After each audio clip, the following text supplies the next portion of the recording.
അപ്പോൾ പ്രധാനമായിട്ടും ഈ 25% ടാരിഫ് എന്ന് പറയുന്നത് കാനഡ ഒരു കാരണവശാലും എക്സ്പെക്റ്റ് ചെയ്തില്ലായിരുന്നു ട്രംപ് ഇങ്ങനെ ചെയ്യുമെന്ന്. കാരണം അമേരിക്കയിൽ ഇതേപോലെ 25% ടാരിഫ് എന്ന് പറയുന്നത് ഇൻപ്രാക്ടിക്കൽ ഏർപ്പെടുത്തുമെന്ന് കാനഡയ്ക്ക് ഒരു പ്രതീക്ഷയില്ലായിരുന്നു അവിടുത്തെ ജനങ്ങൾക്കും.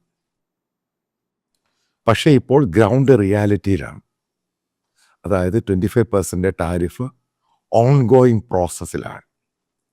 ഇതിൻ്റെ ഇപ്പം ഞാനിരുന്ന് കുറച്ച് ഗ്രാഫിക്സ് ഒക്കെ ഞാൻ തയ്യാറാക്കി.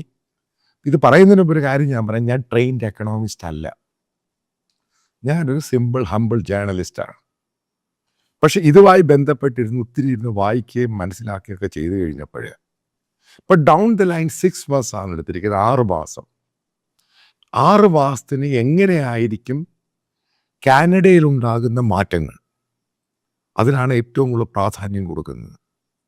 കാരണം ജോബ് മാത്രമല്ല, എക്കോണമി, ഇൻഫ്ലേഷൻ, അവിടെ പഠിക്കാൻ പോയിരിക്കുന്ന സ്റ്റുഡൻസ്, ഫർദർ അവരുടെ ഫ്യൂച്ചർ എക്കോണമി, ഇൻഫ്ലേഷൻ, കനേഡിയൻ ഡോളറിൻ്റെ ഡിപ്രീസിയേഷൻ എല്ലാം മാറ്റർ ചെയ്യും. അപ്പം ഇതുമായിട്ട് ബന്ധപ്പെട്ട കാനഡ അമേരിക്കയ്ക്ക് റിറ്റാലിയേഷനായിട്ട് റെസിപ്രോക്കൽ 25% പലതിനും അവർ ഏർപ്പെടുത്തി എന്ന് കനേഡിയൻ പ്രൈം മിനിസ്റ്റർ പറഞ്ഞു കഴിഞ്ഞു.